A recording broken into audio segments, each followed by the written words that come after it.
All right, welcome to this explainer. I am absolutely pumped to have you with us today because we're going to do something really fun. We are going to completely deconstruct the ultimate American horror scene. You know the one, right? The lonely car on a pitch black highway at midnight. Why does that feel so incredibly terrifying? Well, today, we're going to figure that out. We're going to dive into the historical myths that actually kicked this whole thing off, and then we're going to step right into the director's chair. We'll break down exactly how modern filmmakers and sound designers engineer that visceral feeling of dread right there on the screen. So, here is our blueprint for building this scare. First up, the birth of phantom automobiles. Then, lighting the midnight highway. After that, fog and atmospheric scattering. Fourth, the sound of the scare, and we'll wrap it all up with chaos through camera shake. Let's just jump right in. Section 1, the birth of phantom automobiles. Or, as I like to think of it, when new technology brought new nightmares. To really grasp the horror of the open highway, we have to rewind back to the very dawn of the automotive age. The invention of the car literally shrunk the world overnight. Imagine you're living in a super tight-knit, isolated rural town back at the turn of the 20th century. You're totally used to the slow, predictable rhythm of horse and carriage travel. And then, suddenly, you've got these incredibly loud, ground-shaking, completely anonymous machines tearing down your dirt roads in the dead of night. It was jarring.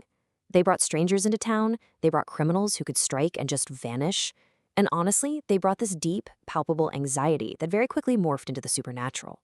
What's just fascinating to me is how rapidly our human folklore adapted to this entirely new technology. I mean, look at this timeline. Back in 1899, you only have about 30 American car manufacturers operating. Then, in 1908, Henry Ford rolls out the Model T, which makes cars accessible to pretty much everyone. Literally just 2 years later, in 1910, you already have widespread newspaper reports of the Howard Lake Hot Rod. That was a ghost car in Minnesota that supposedly flew by at a mile a minute before completely vanishing into thin air. By 1920, this folklore is so deeply entrenched that you've got spectral phantom hearses reportedly haunting the highways of Los Angeles, gliding out of the darkness to collect the victims of fatal crashes. So in basically a single decade, we went from the very birth of an industry to full-blown urban legends. I mean, just listen to this absolutely wild pulp horror quote from the Pittsburgh Gazette-Times back in 1911. They were reporting on the so-called Devil's Bend Phantom. They wrote, "The motor car was seen to be occupied by two skeletons, one of which calmly lit a cigarette as the automobile skidded over the embankment and disappeared in a flash of flame." That is intense, right? And the crazy thing is, this wasn't some movie script. This was a real newspaper reporting on the genuine anxieties of the public. People were legitimately terrified of what might be lurking out there on those midnight roads. Which brings us nicely to Section 2, lighting the midnight highway, and how we actually sculpt that darkness. So the question is, how do we take that century-old anxiety and effectively put it on a screen today? Well, if we transition into the actual mechanics of filmmaking, lighting is absolutely our first and most powerful tool. Notice how the approach here completely inverts standard video production. In a normal video, you want your subject to be perfectly, evenly illuminated. But in horror, we literally mold shadows to craft visual fear. We throw out that safe, traditional three-point lighting setup. Instead, we rely on low-key lighting. Just one single, harsh key light to carve deep, heavy shadows across a face. We use backlighting, deliberately placing our terrified driver between the light and the camera so they become this incredibly vulnerable silhouette. We actually purposely underexpose the camera to strip away that comforting safety of visibility. And, of course, spotlighting. Think of a flashlight beam erratically searching the woods. It heavily distorts facial features and cranks the tension up to unbearable levels. But here's the thing, lighting is really only half the battle. To take this to the next level, we need Section 3, fog and atmospheric scattering, literally giving shape to the air. If we really want to sell the sheer horror of a midnight phantom automobile, we have to manipulate the environment itself. We need the air to feel thick, suffocating, and incredibly mysterious. And the way we pull that off is through a rendering technique known as atmospheric scattering. The physical effect going on here is just so cool. Atmospheric scattering actually simulates reality by calculating how light particles bounce off tiny bits of moisture and dust suspended in the air. By simulating that, we get these incredibly cinematic visual elements: dense fog, God rays perfectly piercing through the trees, and volumetric shadows. It completely unifies the scene's composition and builds immense mood.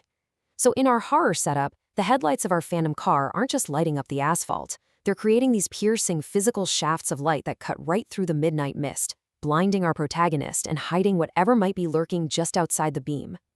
Just look at the stark contrast between these two approaches.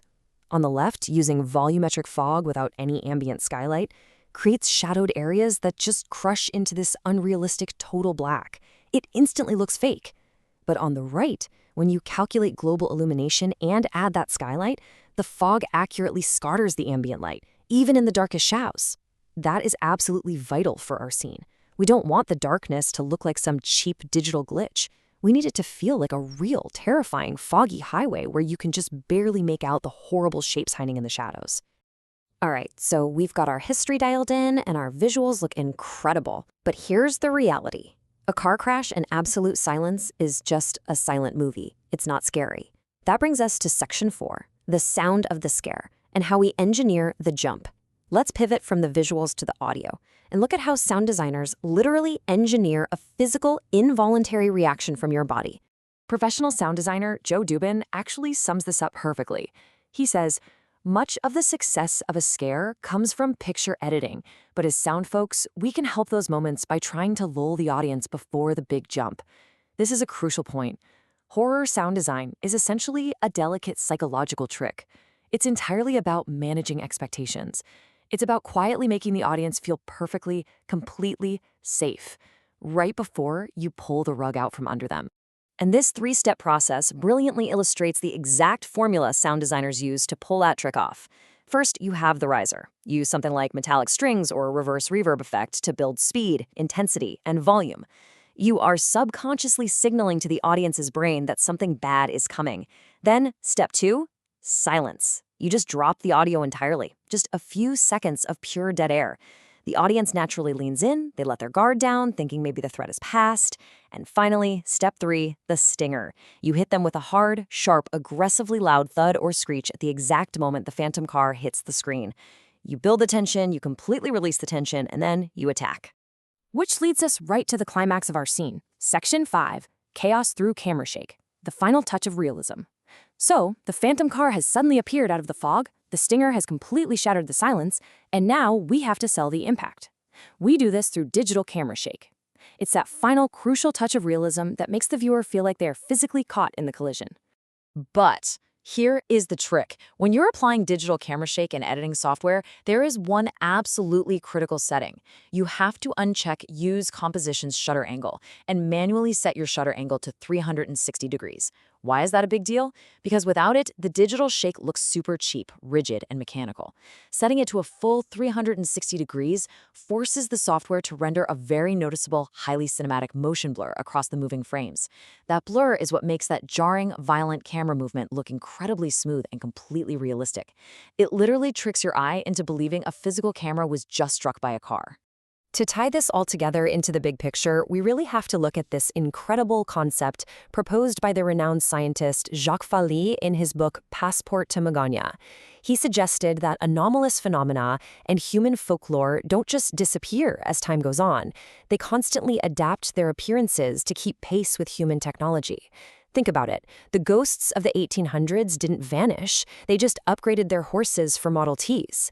And in the exact same way, we as storytellers haven't stopped telling scary stories. We've just upgraded from campfire tales to using 360-degree digital motion blur and volumetric fog to simulate those exact same ancient human fears. Which leaves us with a pretty fascinating question to ponder. If our folklore really does always adapt to our newest technology just to reflect our deepest anxieties, what form will the phantoms of tomorrow take? When our highways are packed with completely silent, self-driving electric vehicles and our skies are just dotted with drones, what new myths are we going to create in the dark?